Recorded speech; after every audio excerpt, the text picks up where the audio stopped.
Bueno, buenos días. Hoy vamos a hablar sobre el sistema de endomembrana o sistema vascular citoplasmático, también se le llama.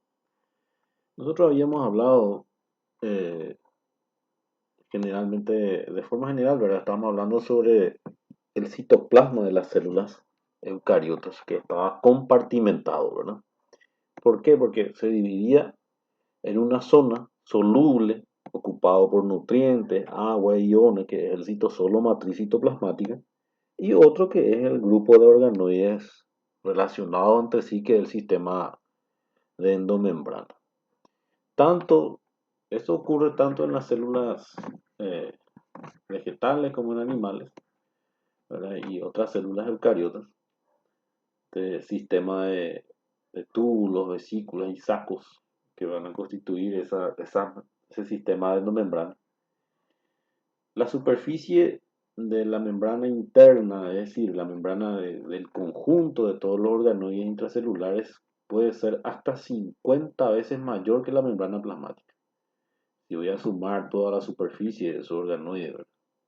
Cada compartimiento tiene una estructura propia, una dotación enzimática y funciones, cada uno que se caracterizan.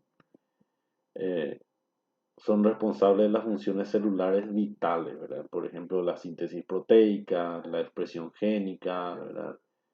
Todos participan en alguna medida en todas las funciones, ¿verdad? Sistema vacuolar citoplasmático o sistema de endomembrana, se le llama, ¿verdad?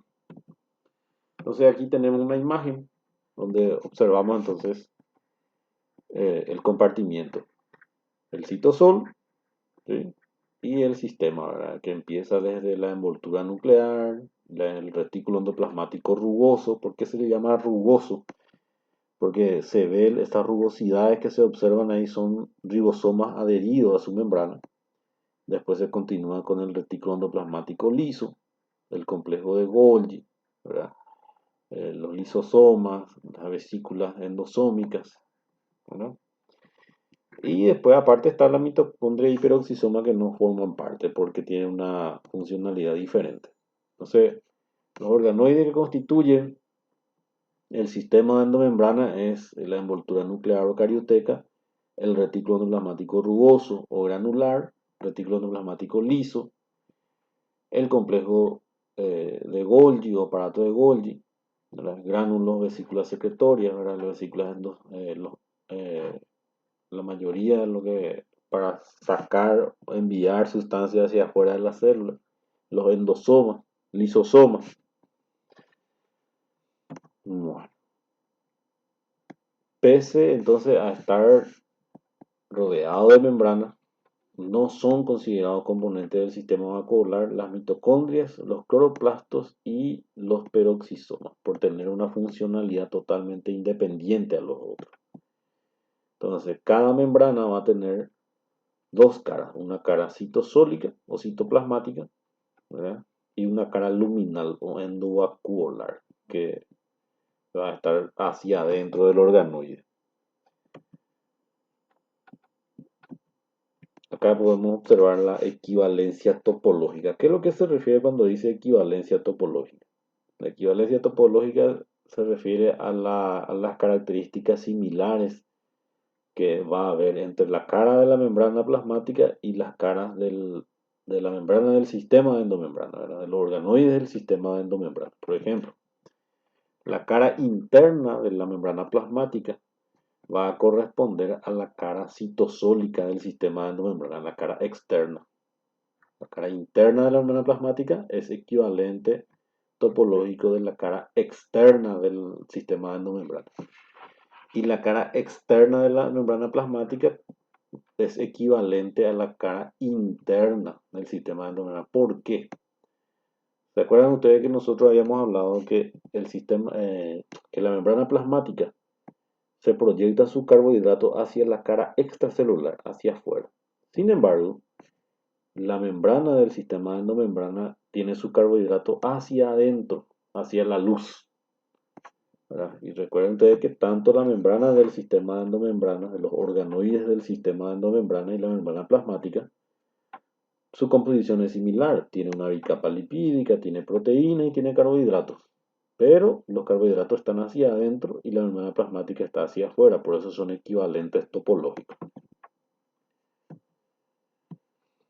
Están formadas entonces por una bicapa lipídica de 5 a 6 nanómetros de espesor. La membrana plasmática era 6 a 10 nanómetros de espesor. ¿Qué proteína tiene? Proteína transmembranosa, intrínseca, extrínseca, ¿verdad? Expuesta hacia una y otra cara. Los oligosacáridos, ¿verdad? Que se proyectan hacia el exterior en la membrana, están en el sistema endovenoso, está hacia adentro, ¿verdad?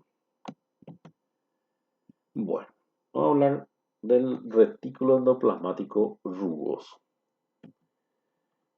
Los primeros tiempos donde se observaron el retículo endoplasmático, eh, con los primeros microscopios, se observaban una zona solamente basófila, ¿verdad?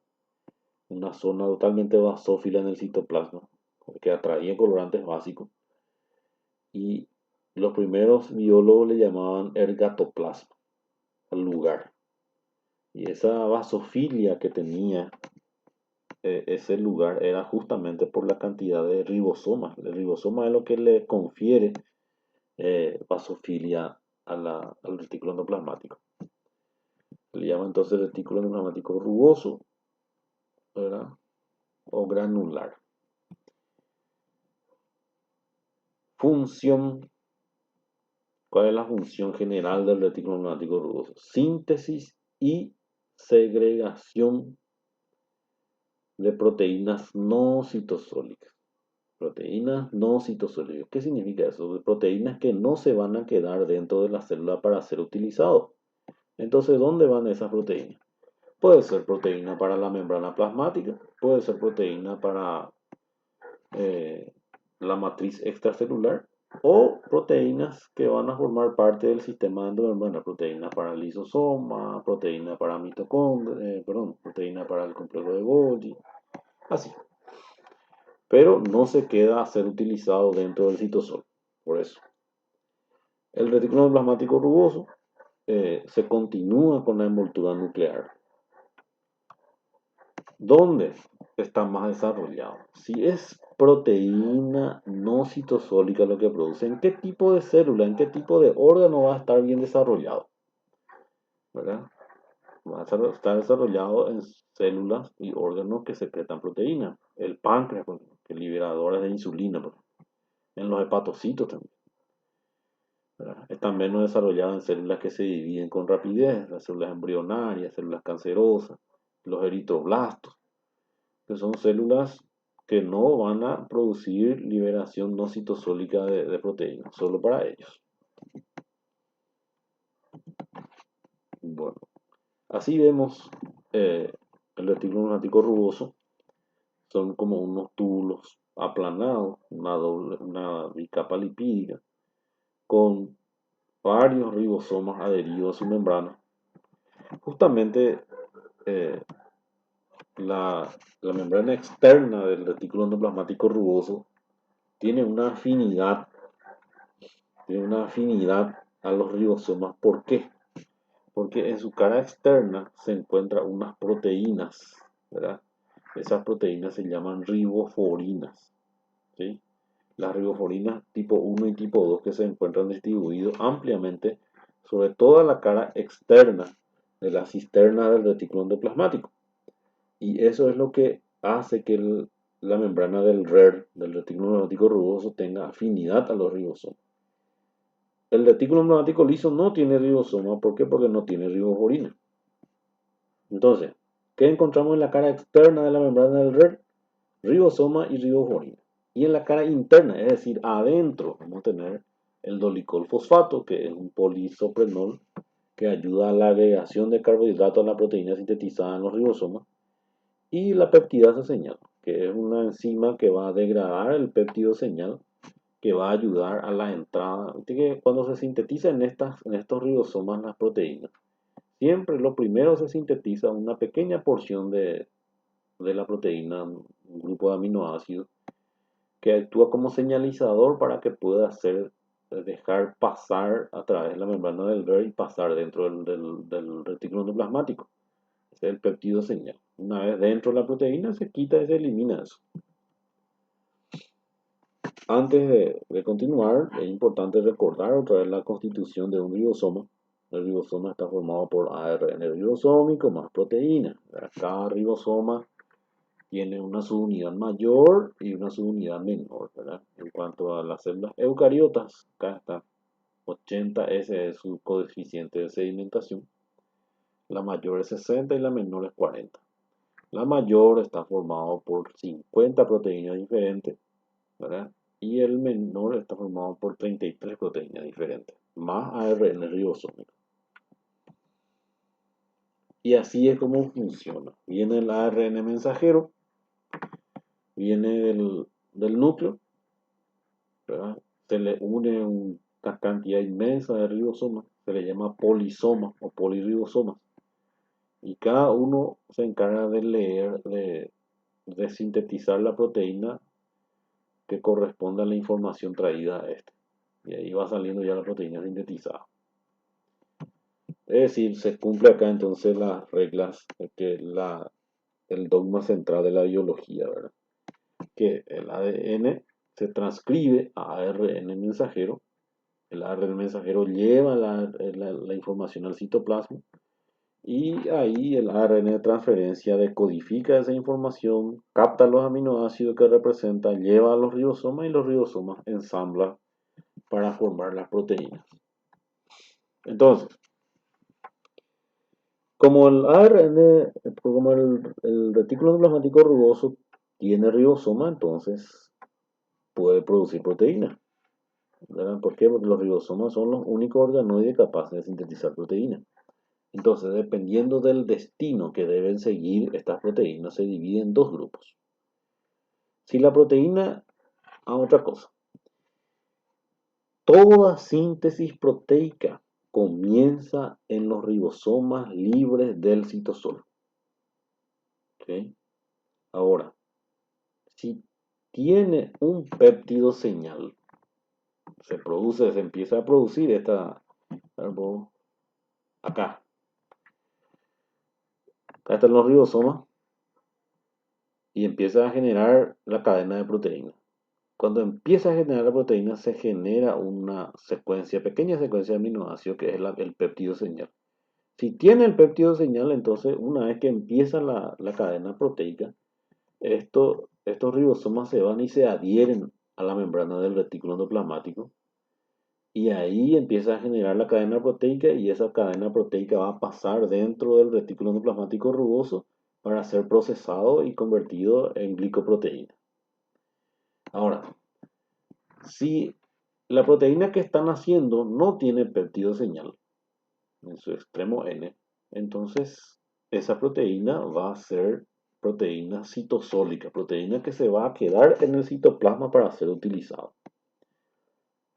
Entonces no se olviden, toda síntesis proteica siempre empieza en ribosomas libres del citosol. Ahora, si tiene péptido señal, ese grupo de ribosomas libres se van a adherir al retículo endoplasmático rugoso para continuar la síntesis. Si no tiene péptido señal, bueno, se queda como ribosoma libre, completa la síntesis y después se queda formando parte para la célula. Entonces, de eso va a depender del destino, ¿verdad? Se sintetizan totalmente en el citosol. Si es que tienen péptido señal, la síntesis se detiene y la proteína es transportada al retículo endoplasmático rugoso, ¿verdad? Para posteriormente continuar su síntesis. Ese es el destino inicial. Porque después, ¿qué va a pasar? Después va a pasar al complejo de Golgi para ser modificado y enviado a su destino. Entonces, las proteínas que se sintetizan totalmente en el citosol pueden permanecer en el citosol, ¿verdad? Como residente permanente y cumplir funciones dentro del citoplasma. Por ejemplo, proteínas formando parte del citoesqueleto, la tubulina, las actinas, todo eso son proteínas que se formaron en ribosomas libres del citosol, encima de la glucólisis, ¿verdad? O pueden ser destinadas a otro grupo, a otro sitio, núcleos, mitocondrias, cloroplastos o peroxisomas. Estos son Estos son los posibles destinos de las proteínas que se formaron en ribosomas libres del citosol nada más, que no tenían al principio péptido señal. Las proteínas que se unen al retículo plasmático rugoso, que son los que tienen péptido señal, pueden permanecer dentro del retículo plasmático rugoso, pueden pasar del retículo plasmático al complejo de Golgi, ¿verdad? Y del complejo de Golgi puede ser destinada a lisosoma, membrana plasmática o matriz extracelular. Entonces es importante recordar que las proteínas no citosólicas, incluyendo lo que van a ir hacia afuera de las células, son exportados. Siempre pasa al retículo endoplasmático rugoso primero. Por ejemplo, las células caliciformes producen el mucus. Y el mucus es glucoproteína no citosólica. ¿Por qué? Porque se segrega hacia afuera de la célula. Y acá está es lo que estábamos diciendo. Todo lo que se sintetizan no tienen péptido señal, en ribosomas libres del citosol termina su síntesis. ¿Y cuáles son sus destinos? Puede ser el núcleo, puede ser el mitocondria, puede ser cloroplasto, peroxisoma o permanecer dentro del citosol. Ahora, unido a la membrana del retículo endoplasmático, puede ser para la membrana plasmática, esas proteínas canales, vesícula de secreción para exportación extracelular o lisosoma. Esos son los destinos posibles. Entonces depende de la marca que posea la proteína, del péptido señal. Acá está el esquema de tráfico de proteínas dentro de la célula. No se olviden, todo comienza en ribosomas libres del citosol. ¿Sí? Lo que no tienen péptido señal puede ser núcleo, mitocondria, peroxisoma o cloroplasto. Lo que tenían péptido señal pasa al retículo plasmático rugoso, que pueden pasar al Golgi, y del Golgi se marca su destino. Puede ser formar parte de los lisosomas, puede formar parte de los endosomas, al exterior de la célula, la vesícula de secreción, ¿verdad? Bueno, es importante recordar entonces que la síntesis de todos los péptidos a partir del retículo endoplasmático del ARN mensajero correspondiente comienza siempre en ribosomas libres del citosol. Eso ya repetimos. El péptido naciente crece a través de un surco o túnel en la subunidad mayor del ribosoma. Entonces, ¿el péptido señal qué es?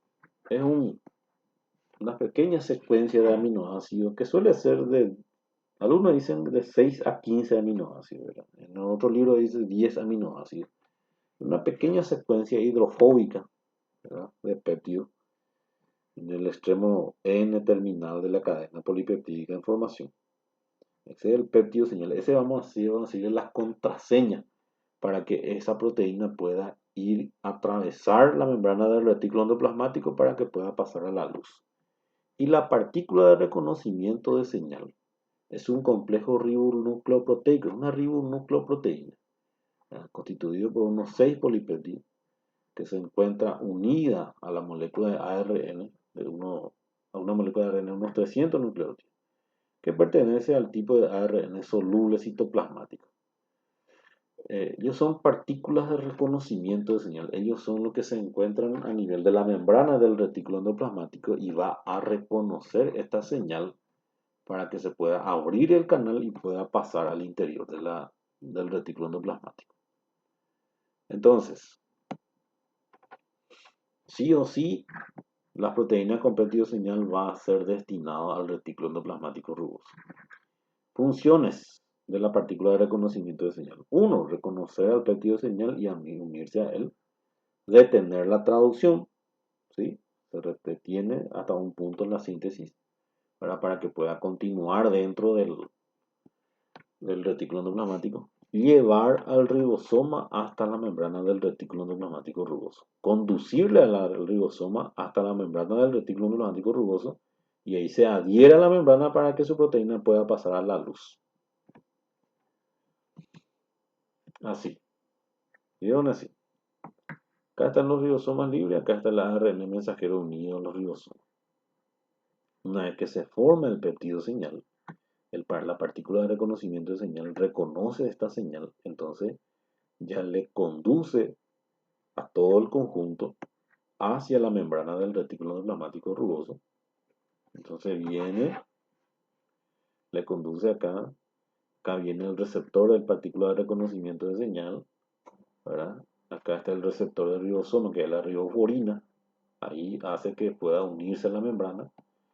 Entonces el péptido señal es reconocido acá, se abre el canal y la proteína va entrando al interior. Entonces, una vez que se desprende, ¿verdad? La partícula, el péptido señal, una vez que pasa el retículo endoplasmático la proteína, se tiene que eliminar ese péptido señal sintetizada previamente.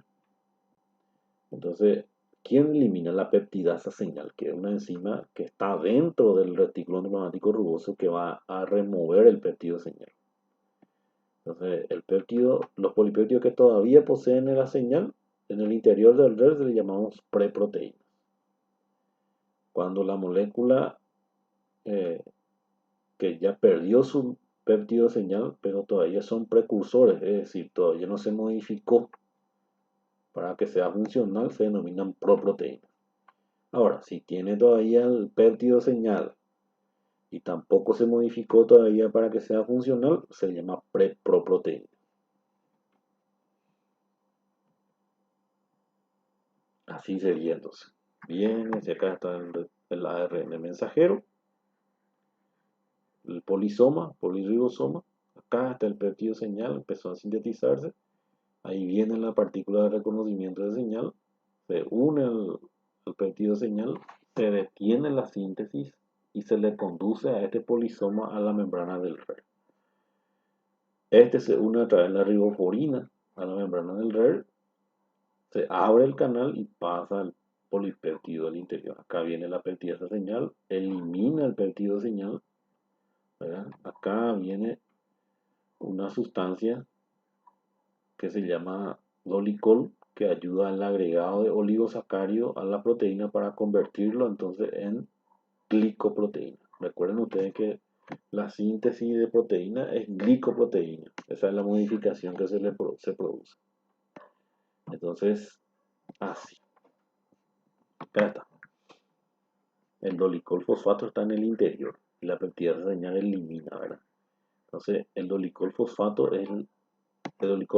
es la sustancia que se encarga de agregar los oligosacáridos a la proteína que entró en el interior del RER para convertirlo en glicoproteína. Entonces, se le agrega a través de una enzima que se llama oligosacaril transferasa. Es un transferasa, ¿verdad?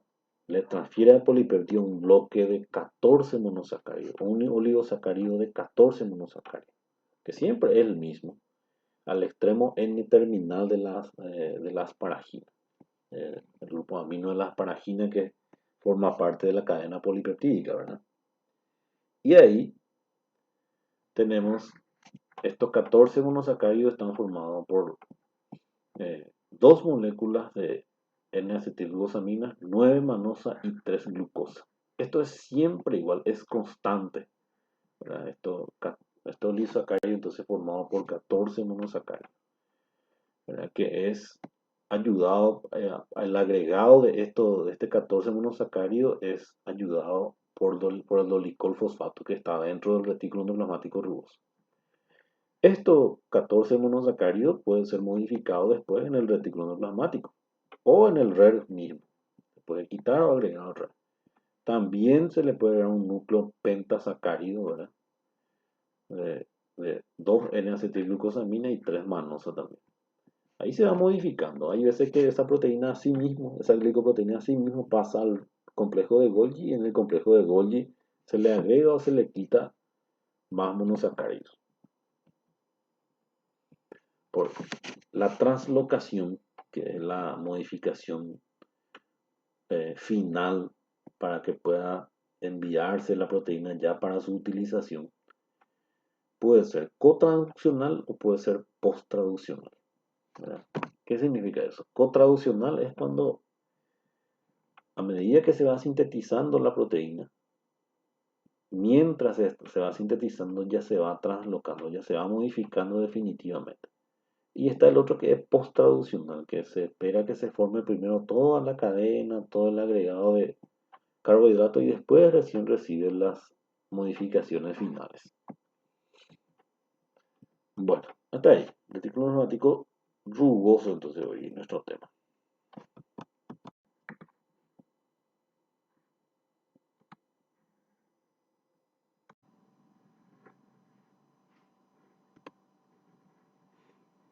Bueno, buenos días. Vamos a continuar con nuestra clase de sistema de endomembranas. La vez pasada llegamos a hablar hasta el retículo endoplasmático rugoso, ¿verdad? Hoy vamos a empezar con el retículo endoplasmático liso. Sabemos que el nombre de decir retículo endoplasmático liso o agranular, ¿verdad? Que en el músculo se le llama también retículo sarcoplasmático. Obviamente el retículo sarcoplasmático es una variante del retículo endoplasmático liso por la función que cumple. Entonces, es granular justamente porque en su superficie no tiene adherida ella ribosomas. No se ve esas granulaciones que en la superficie que le representan los ribosomas. Ubicación, ¿verdad? Continúa la membrana del retículo endoplasmático hacia la parte periférica, hacia la membrana.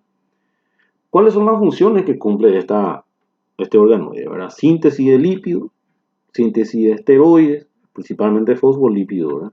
Síntesis de esteroides, participa en una parte en la síntesis de esteroides, detoxificación de droga, movilización de glucosa para la liberación de glucosa libre en la sangre y almacenamiento y liberación de calcio, que es una de las funciones más importantes a nivel del músculo. Por eso tiene esta denominación.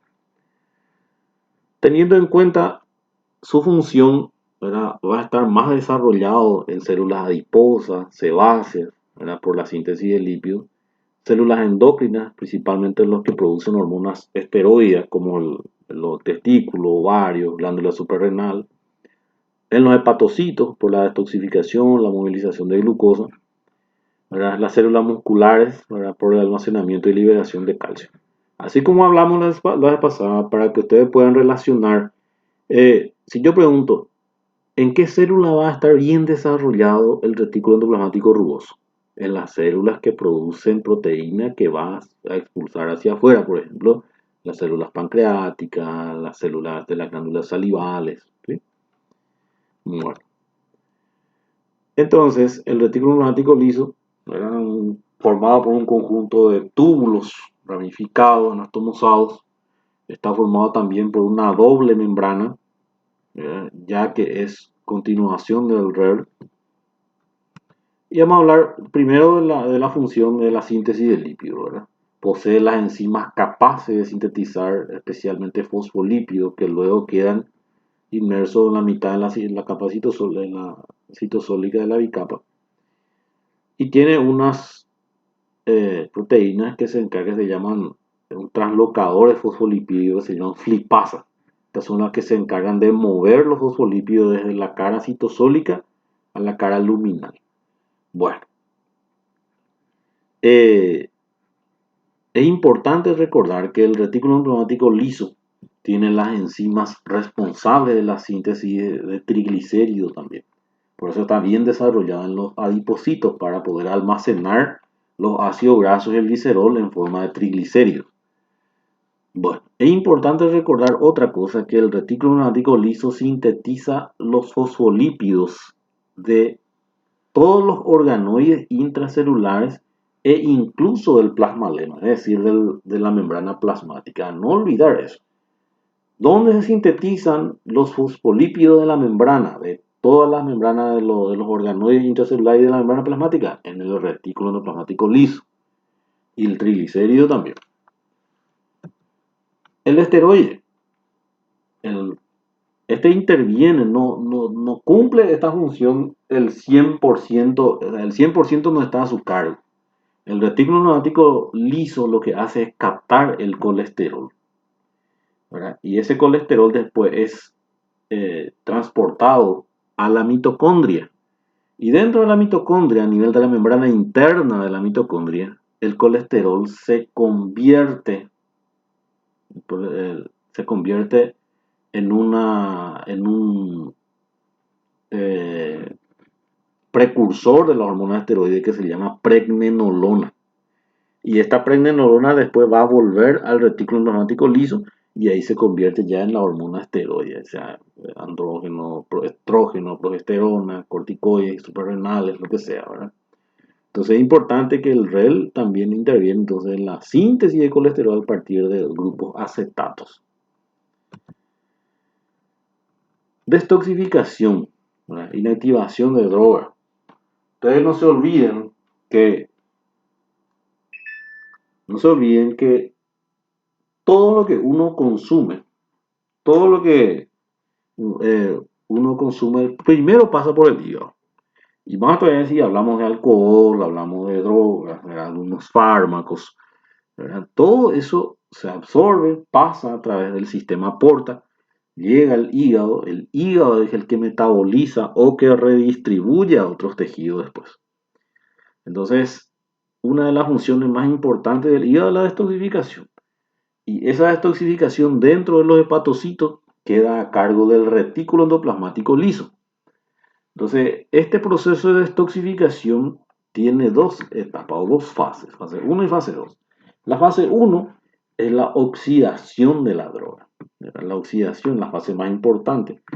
Hay un grupo de enzimas que se encargan de la oxidación de estas drogas. ¿Para qué? Para poder convertir esa droga o ese fármaco en un compuesto más hidrosoluble y fácilmente eliminable.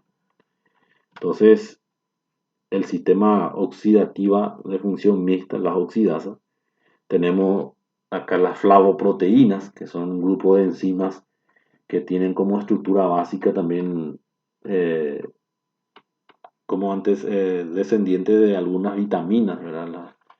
Las vitaminas hidrosolubles del complejo B, la riboflavina. Y tenemos el citocromo C reductasa o citocromo B5 reductasa, el citocromo, la hemoproteína como el citocromo P450 o B5. Todos estos son enzimas que se encargan de oxidar fármaco, droga, lo que sea, para que pueda ser eliminado fácilmente en el hígado. Por eso el hígado trabaja muy intensamente cuando uno consume muchas sustancias químicas, ¿verdad?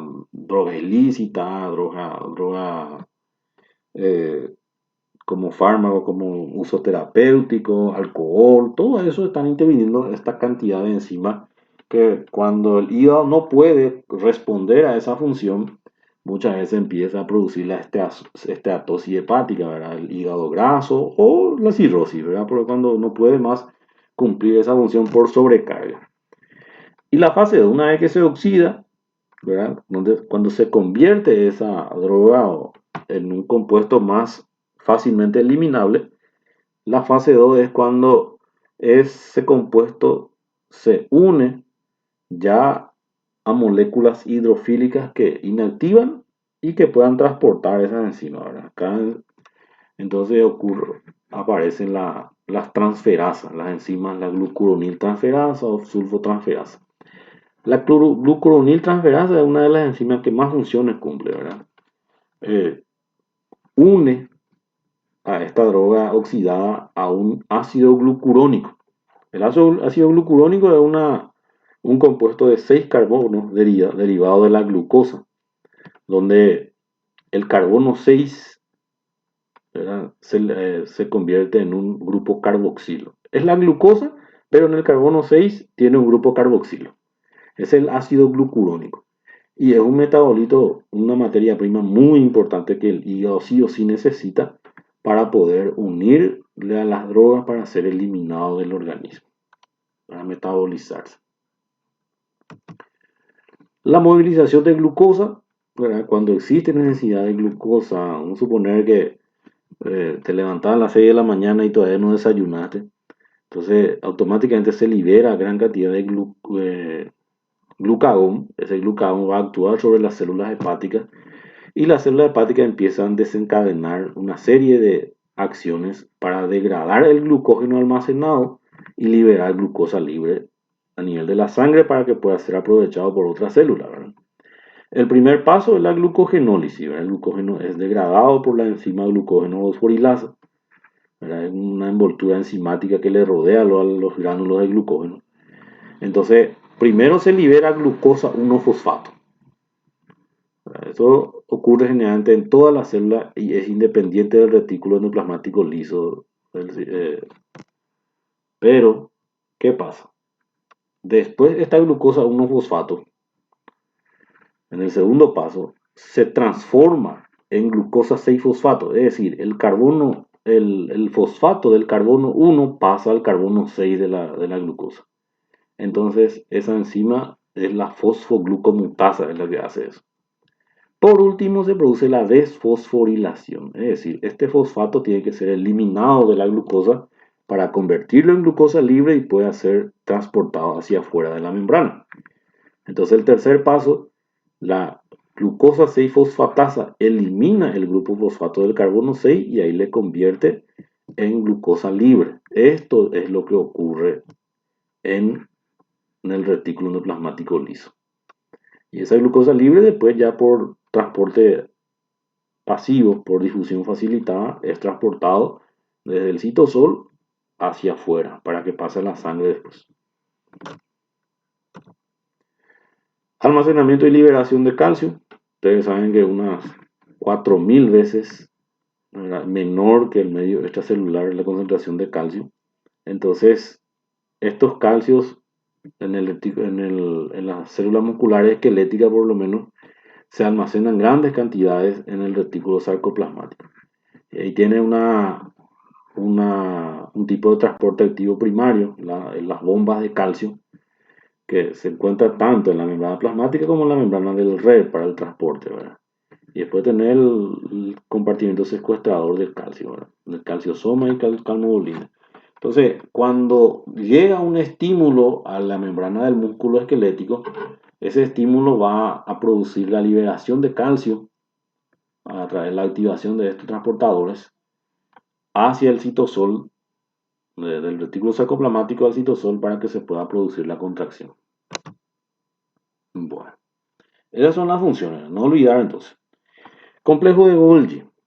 El complejo de Golgi es un organoide que está formado por una serie de sacos aplanados y que tiene una función general. Si yo voy a hablar de función general, para modificación de proteínas, clasificación y le dirige a su destino todas esas proteínas que vienen del retículo endoplasmático rugoso, ¿verdad? Se llama Golgi por el apellido de la persona que descubrió, observó por primera vez. Bueno, presente en todas las células nucleadas. Así, ustedes pueden ver los sacos aplanados están apilados en forma de pilas de moneda, díselo. Estos sacos aplanados se denominan dictiosomas.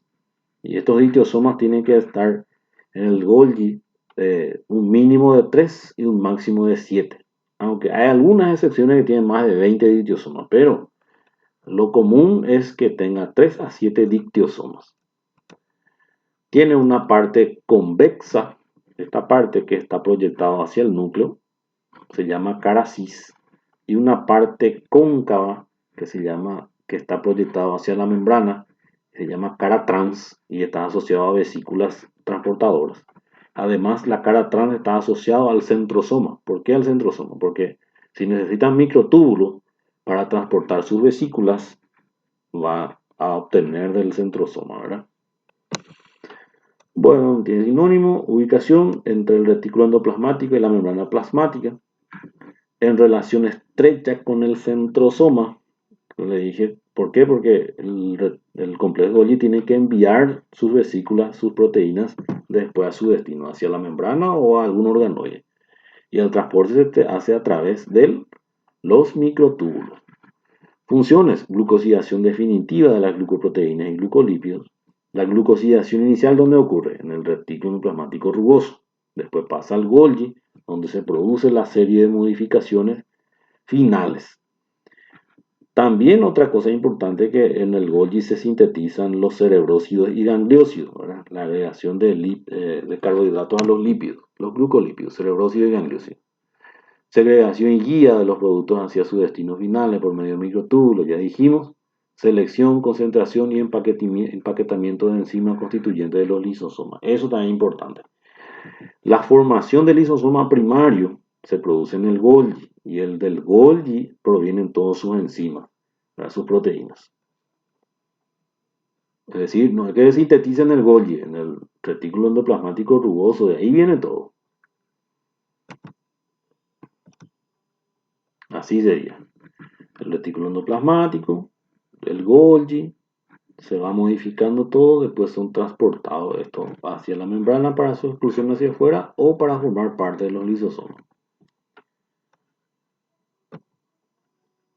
Así sería la ubicación: el núcleo, la envoltura nuclear, el retículo plasmático rugoso, el retículo plasmático liso, el complejo de Golgi y la membrana plasmática, de adentro hacia afuera. Bueno, eso es lo que él le estaba diciendo hace rato. La membrana, la constitución organela membranosa, ¿verdad? Superposición de cisternas, ¿verdad? Que se denominan dictiosomas. Estos dictiosomas carecen de ribosoma, no se olviden. Síntesis de proteína no se produce en el Golgi, solo en los ribosomas. Ahora, se producen las modificaciones finales y transporte de esas proteínas después. Eso sí se produce. Carecen de ribosomas, están constituidos por saco aplanado, grupos de vesículas, grandes vacuolas, pero no tiene ribosoma. Entonces el número varía entre 3 a 7, también ya hablamos. Esta imagen, ustedes pueden ver, entonces, más o menos el Golgi acá no tiene mucha, esa concavidad no tuvieron en cuenta para el dibujo.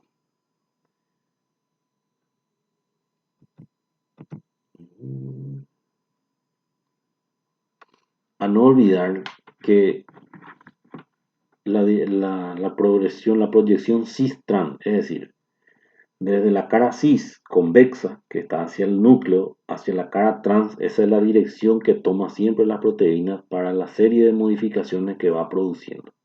La cis proximal o formadora, convexa cercana a la envoltura nuclear, trans distal en vías de maduración, cóncava que rodea la región que contiene las vesículas grandes. Dirección cis-trans es unidireccional entonces.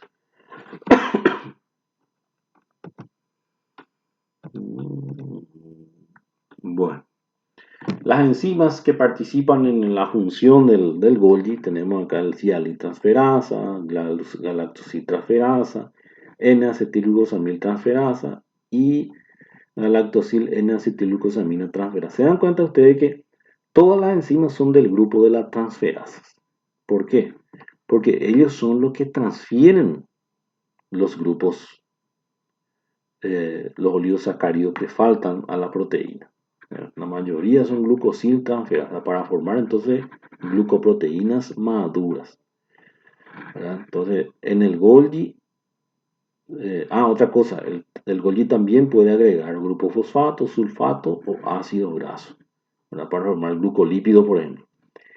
En el Golgi se originan entonces proteoglicanos, gangliósidos, ¿verdad? Y cerebrócidos, los glucosfingolípidos también. Si yo voy a hablar de la función de cada porción del Golgi, el compartimiento cis, es decir, la porción inicial hacia el centro, tiene la función de fosforilar manosa, remoción de manosa no fosforilada como parte de su modificación. El compartimiento medial, que es entre el cis y el trans, remoción de manosa y adición de N-acetilglucosamina. El compartimiento trans adición de galactosa, adición de ácido siálico o N-acetilneuramínico. ¿Vieron? Ahí están ya las funciones específicas de cada porción del complejo de Golgi.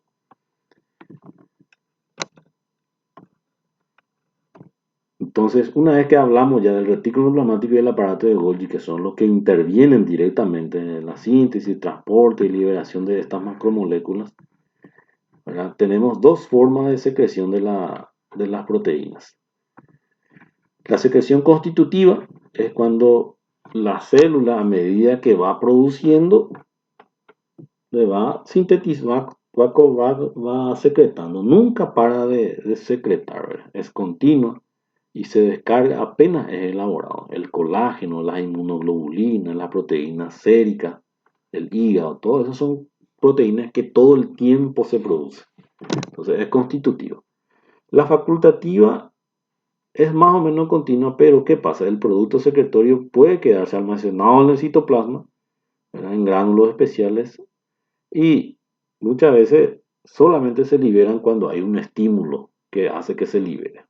Hay veces que se queda ahí todo el tiempo, neurotransmisores, iones, las hormonas, por ejemplo, que son, y ahí las células adenohipofisarias, neuronas, mastocitos, todas estas cosas liberan ese contenido cuando se necesita. Eso significa facultativa. No es continua la secreción. Bueno. Lisosomas. Tenemos entonces, se le llama los lisosomas de lisis, ¿verdad? Cuerpos de degradación. Entonces, estos organoides que también ocupan el sistema endomembrana, ¿dónde está ubicado? Aleatoriamente en el citoplasma. Función: digestión de material intracelular o proveniente del exterior. Esa es su función general. Digieren alimentos y otros materiales incorporados por endocitosis, ¿verdad? Inclusive las bacterias que entran en la célula. Digieren partes de las células por el proceso de autofagia. ¿Sí? Partes que ya no se utilizan, ellos degradan todo, como una forma de limpiar el citoplasma. Digieren material extracelular por medio de enzimas que se liberan en el medio circundante también. Pueden degradar sustancias por liberación de sus enzimas. Bueno, y estos lisosomas se clasifican en dos clases, ¿verdad? Antes de hablar, ¿verdad? Los lisosomas existen dos grupos principales, el lisosoma primario y el lisosoma secundario. El lisosoma primario es el lisosoma que recién se formó en el complejo de Golgi, aquí. Este es el complejo de Golgi. Acá viene así el artículo endoplasmático, rugoso, pasa aquí, pasa en el compartimiento cis, se modifica una parte, pasa al medial, se modifica una parte, pasa al trans, se modifica finalmente. Ahí ya le carga una parte de su enzima, se forma en la vesícula y se forma el lisosoma primario. El lisosoma primario es aquel entonces que se formó recién en el complejo de Golgi, pero que todavía no tiene la capacidad de digestión, todavía no completa su dotación enzimática. Entonces, ese lisosoma primario, para convertirse en lisosoma secundario, es decir, un lisosoma ya funcional activo, tiene que fusionarse con un endosoma. ¿Vieron? Acá en el endosoma entra el contenido, se forma el endosoma y este endosoma se fusiona con el lisosoma primario y se forma el lisosoma secundario. Y ahí el lisosoma secundario ya es totalmente activo. Entonces, las enzimas se forman en el retículo endoplasmático, son enzimas digestivas, ahora pasa al aparato de Golgi y ahí el lisosoma sale el primario del aparato de Golgi. Para convertirse en lisosoma secundario se tiene que fusionar entonces. Bueno, ¿qué tipo de enzimas poseen los lisosomas? Enzimas hidrolíticas, ¿sí? Enzimas ácidas, inclusive el contenido, el interior de los lisosomas tiene alrededor de un pH 5, ¿verdad? Entonces, posee una cubierta interna de oligosacáridos, la membrana, la parte interna del lisosoma, tiene como una capa de oligosacáridos que se encarga de soportar la acidez, ¿verdad? Para que no dañe la membrana. Bueno, todo el proceso de digestión intracelular se realiza dentro de los lisosomas, entonces. Acá está, tipo de lisosoma, dijimos. Primario, se desprende recién de la región trans-Golgi, contiene solo una parte de las enzimas hidrolíticas. El secundario se forma cuando el lisosoma primario se fusiona con un endosoma. Estos lisosomas secundarios se subclasifican en tres clases: en heterofagosoma, en cuerpos residuales, ¿verdad? Y en autofagosomas o vacuola autofágica. Los heterofagosomas o vacuola digestiva se le llama justamente heterofagosomas porque fagocitan sustancias ajenas a la célula. Entonces, ¿cómo? Estos heterofagosomas son los que están bien desarrollados en los glóbulos blancos, los macrófagos, por ejemplo. ¿Por qué? Porque ellos son los que, como son ajenos a la célula o cuerpos extraños, ¿verdad? Bacterias, por ejemplo. Los cuerpos residuales son los que resultan de una digestión incompleta, una acumulación de materiales inertes dentro de ella, ¿verdad? Materiales indigeribles. Y la vacuola autofágica o autofagosoma son los lisosomas secundarios que se encargan de degradar partes de la propia célula que ya no sirven, resto de membrana, resto de hormonas que no se pudieron liberar. Ese proceso se llama crinofagia.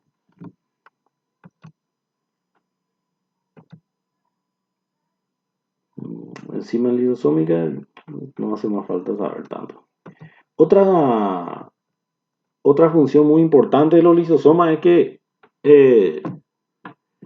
participan en varios procesos. Aparte de digerir, ¿verdad? Este proceso de digestión está, vamos a decirle, relacionado a muchas otras funciones. Por ejemplo, la apoptosis, la muerte celular programada, por ejemplo, un útero grávido, por ejemplo, que eh, aumenta 10 veces su tamaño original, ¿verdad? Muchas veces, eh, en ese caso, cuando después del alumbramiento, ese útero tiene que volver a su estado anterior, ¿verdad? Entonces, ahí los lisosomas liberan su contenido, sufren apoptosis de esa célula y después los lisosomas, los enzimas lisosómicas liberados al exterior, se encargan de degradar todo eso. Además de eso, también participa en la degradación de proteínas, ¿verdad? Hasta el estado de dipéptido, que luego atraviesa la membrana del lisosoma y es degradado en el citosol en aminoácidos. Hidratos de carbono también, la hidrolización de carbohidratos hasta monosacáridos, de polisacáridos y liberados de los lisosomas, excepto algunos disacáridos, sacarosa, polisacáridos como la celobiosa, la inulina o dextrano, que no son degradados porque no tienen las enzimas necesarias. Además de eso, también hay algunas enfermedades que están asociados a los lisosomas, ¿verdad? Un grupo de enfermedades genéticas, ¿verdad? Hay enfermedades donde genéticamente falta la síntesis de alguna enzima lisosómica. Ahí tenemos la enfermedad de Pompe, que es un tipo de glucogenosis, donde falta la alfa-glucosidasa. Genéticamente en el gen no está en la información, entonces no se sintetiza esa proteína. ¿Y qué pasa? No hay degradación de glucógeno, principalmente en los músculos, y hay una acumulación patológica de glucógeno dentro de las células musculares, que con el tiempo va a afectar a su contracción, produciendo una atrofia y una parálisis muscular. ¿Sí? Hay un conjunto de enfermedades lisosómicas, enfermedades ligadas a la ausencia de enfermedad lisosómica. Ese conjunto de enfermedades se le llama tesaurismosis, que es un conjunto de enfermedades por la alteración de enzimas lisosómicas. Bueno, muchas gracias.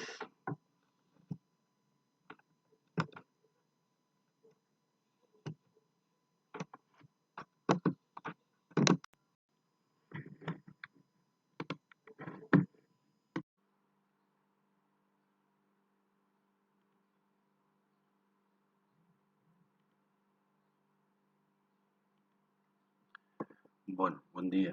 Eh, Hoy voy a continuar la última parte del sistema de endomembranas. Eh, Vamos a hablar del transporte de vesículas. Nosotros tenemos dos formas de transporte en masa, que se llama endocitosis y exocitosis. Exocitosis es cuando la célula envía materiales hacia afuera de la célula y endocitosis es cuando recibe. La endocitosis se divide en dos partes, la fagocitosis cuando es sólido y la pinocitosis cuando el producto es líquido. Bueno, en la endocitosis, que es el traslado en masa de materiales desde el exterior de la célula, eh, comprende dos mecanismos principales, como dijimos, funcionalmente la pinocitosis y la fagocitosis. En la fagocitosis, que es el proceso por el cual la célula extiende prolongaciones, parte de la membrana, para incorporar el material extracelular destinado a ser destruido por los lisosomas. Eh, en la fagocitosis de sustancias extrañas, pues, eh, cuerpos extraños, se halla bien desarrollada entonces, solo en dos células en los organismos superiores, en los leucocitos neutrófilos y en el sistema mononuclear fagocítico, que comprende los histiocitos, el tejido conectivo, la microglia en el sistema nervioso central, los osteoclastos del hueso, las células de Vancouver del hígado, las células de Langerhans de la piel, ¿sí? Los macrófagos. Entonces son dos células lo que tienen bien especializada la fagocitosis, los neutrófilos y los macrófagos. Entonces, este proceso de la fagocitosis se distingue en dos partes, dos fases. La primera fase es un proceso de adhesión de la partícula a la superficie externa de la membrana, en el que intervienen dos receptores específicos, la fracción C3 y Fc, fracción constante le llamamos. La segunda fase entonces es la penetración propiamente dicha en la célula, participando del esqueleto de membrana. Hay una deformación y el esqueleto de membrana que ayuda a formar la imaginación, ¿verdad? Una vez en el interior de la célula,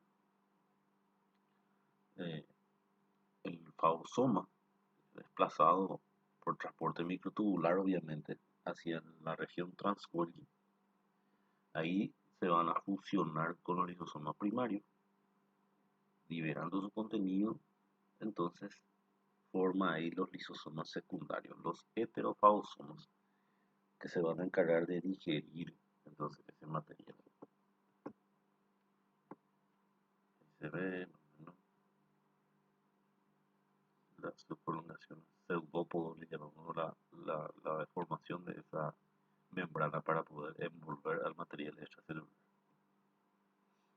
Ahora, la pinocitosis, que el prefijo pino eh, significa beber, que es líquido lo que introduce. Existen dos clases, la macropinocitosis y la micropinocitosis. Que la macropinocitosis en el organismo superior casi no se ve, ¿verdad? Más bien se ve en microorganismos como los protozoarios. Sin embargo, eh, la micropinocitosis, que involucra a vesículas de 50 a 100 nanómetros, eh, la totalidad de los organismos superiores eucariotas tiene, ¿verdad? No se puede visualizar por el microscopio óptico por el tamaño que tienen las vesículas.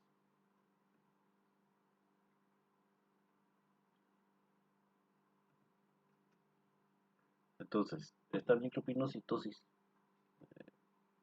cuando yo me refiero a pinocitosis en general, nos estamos refiriendo a la micropinocitosis, porque es el que se encuentra distribuido en las células de los animales superiores. Eh, Dos tipos, la pinocitosis de fase fluida o inespecífica y la pinocitosis absortiva, también denominada específica o mediada por receptores. La inespecífica, que representa principalmente por endotelio, capta líquido insoluto del exterior celular en forma no selectiva y los incluye en vesículas o pinosomas lisos. Transitosis de enzima.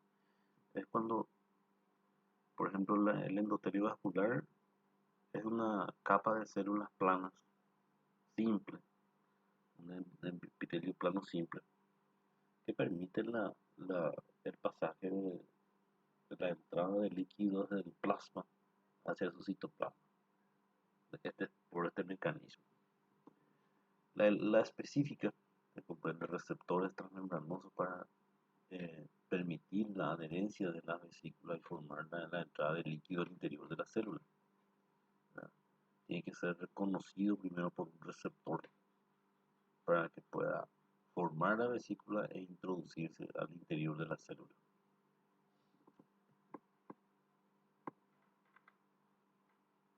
Tenemos las vesículas concubiertas. ¿Verdad? Existen dos clases de vesículas concubiertas. Concubierta de proteínas. Uno es la que está cubierta por clatrina. Es un grupo de proteínas que está dentro del citoplasma adherido cerca de la membrana, ya es preparado para rodearle al endosoma. Y están los que están cubiertos por coatómeros también. Los dos son proteínas. Un triplete de moléculas de clatrina que forman los triskeliones, que van a formar la envoltura después de la vesícula. Bueno, y es importante recordar que el transporte de vesícula puede ser de dos formas, ¿verdad? En anterógrado y retrógrado. Anterógrado es cuando va desde el sistema de endomembrana hacia la membrana para ser expulsado. Y retrógrado es cuando viene de la membrana y va hacia el sistema de endomembrana. Entonces se da entre compartimientos topológicamente equivalentes, ¿verdad? Entre los diferentes componentes del sistema de endomembrana mediante la vesícula de transporte. Se forman por gemación a partir de un compartimento membranoso. Sale la molécula ya rodeado de vesícula y va, por ejemplo, supongamos que este es el retículo plasmático rugoso, que ya tiene que enviar su vesícula con proteína al complejo de Golgi. Entonces brota de una vesícula que rodea la proteína y se dirige hacia el Golgi mediante microtúbulos. Se mueve a través del citoplasma de manera dirigida por vías formadas por el citoesqueleto, principalmente por los microtúbulos. Se fusionan a la membrana en un compartimiento diferente, el compartimiento aceptor. Entonces, como estuvimos diciendo, estas vesículas con cubierta parece estar directamente relacionadas al tránsito intracelular. Pueden estarlo puede estar cubierto por dos tipos de proteínas. Están las recubiertas por coatómero, constituido por sus unidades proteicas denominadas proteínas COPS, COPS1 y COPS2, y requiere el uso de energía, el ATP. Ellos recubren aquellas vesículas que actúan en el tránsito desde el centro hacia afuera de la célula. Y las vesículas cubiertas con clatrina, que es otra proteína, su formación no requiere de energía y recubre aquellas vesículas que actúan en el tránsito desde afuera hacia adentro, es decir, lo que entran dentro de la célula.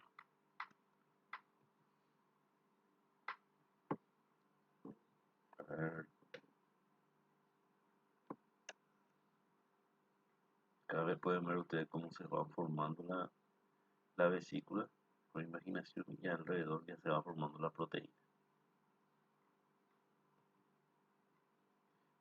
No se olviden, los coatómeros y la clatrina. La clatrina que tiene las cadenas pesadas, livianas, la proteína que hidroliza el nucleótido. Paso del transporte, membrana plasmática al sistema de endomembrana. Se encarga entonces de rodear las vesículas que se forman por endocitosis. ¿Sí? Los que son recubiertas por coatómeros, que tienen proteínas COP1 y COP2. Ellos su transporte es en el complejo de Golgi al retículo plasmático, retrógrado entre cisternas del retículo del complejo de Golgi, retículo plasmático del complejo de Golgi, anterógrado entre cisternas del complejo de Golgi, ¿verdad? Eso es entre organoides.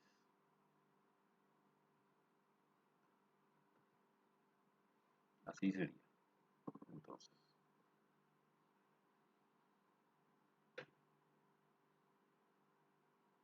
la esclatrina, ¿verdad? Dependiendo el aceptor, acá por ejemplo no participa la esclatrina, ¿verdad? Lo que están rodeados por esta proteína. Y los que entran a través de la membrana plasmática son rodeados por clatrina. Aparte de todo eso, la vesícula formada por la capa de fosfolípidos que rodea otra vez por fuera por proteína que puede ser coatómeros o clatrina. Entonces hay una última proteína que se encarga de separar las vesículas de la membrana donadora.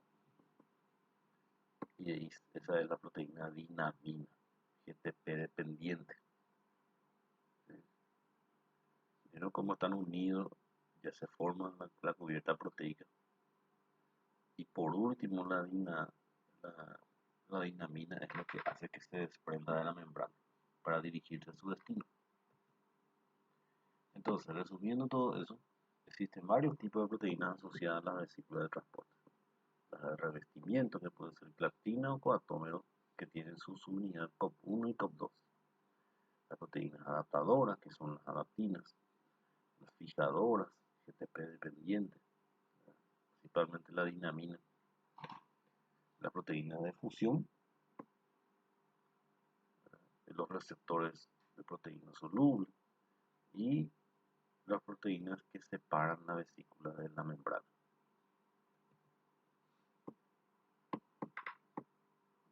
Entonces ya sabemos.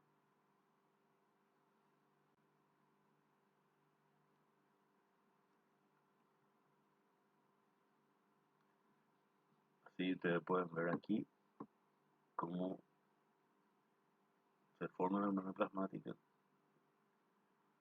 se forma el endosoma temprano, el endosoma tardío, se une el endosoma primario, se forma el endosoma secundario, procesamiento final.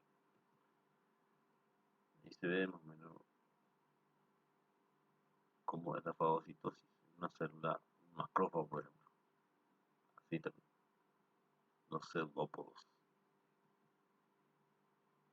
Y la exocitosis al revés, cuando la vesícula trae del sistema de tu membrana, se fusiona la membrana plasmática y se libera el contenido hacia afuera. Bueno, muchas gracias.